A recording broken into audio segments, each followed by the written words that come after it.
Right?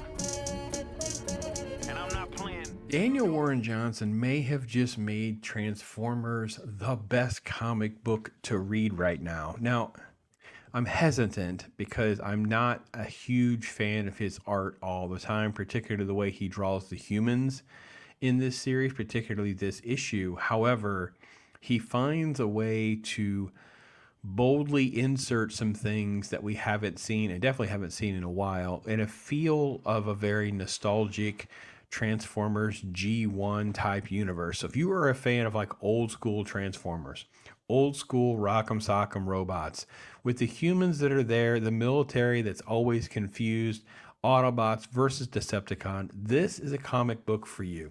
I won't go into spoilers before giving you a warning. So I'll give you some overview of some different things.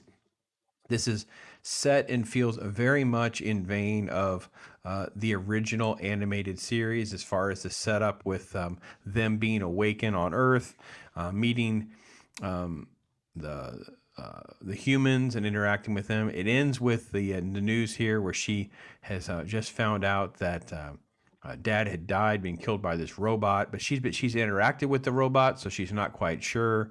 She's like, well, was it red? Was it gray? Did it turn into a plane? So she's already seen the evil versus the good robots. So therefore, she knows which ones are on the human side and which ones are not. He does not know that. So whenever one of them is thrown through the wall and it's red, he just starts blasting, right? Now, you can see the battle taking place here, where the fight's going with Laserbeak, and then Cliff Jumper is there, so she knows that, but then he just starts firing, right?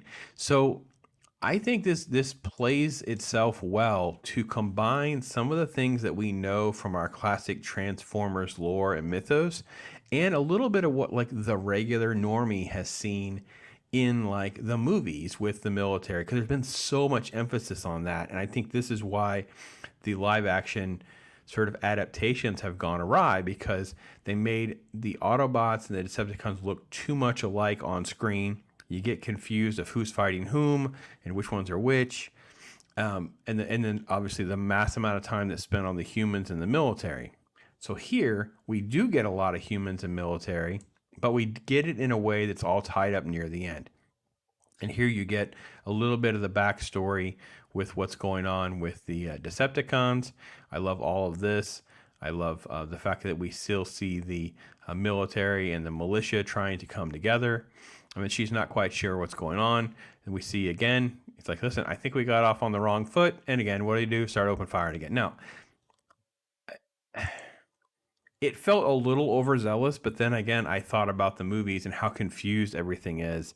And the fact that we're getting to a resolution with this. So let's just say that it's going to get very, very dark very, very quickly as the Decepticons get, shows up one here, one there, and then he has the Decepticon has so Starscream's right, this is a blast, and then right there,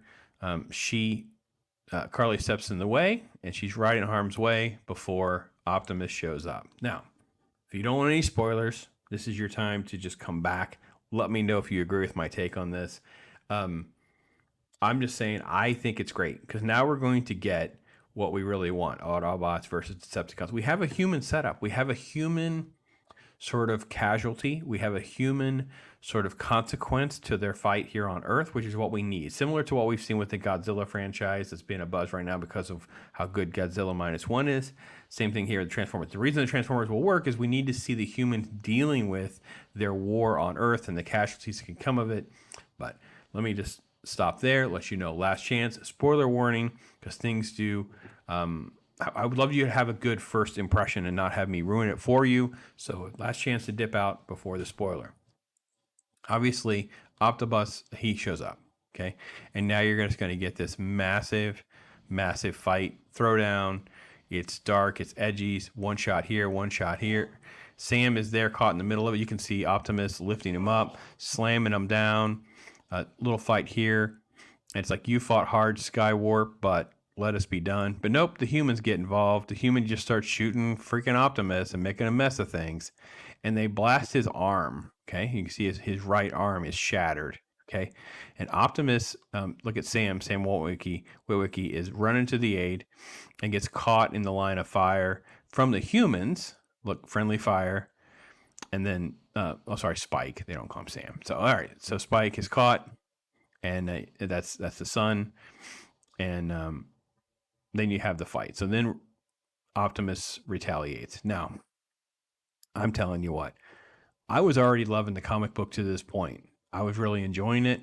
I just expected typical Optimus Prime, and Optimus Prime literally tears his arm off, completely off.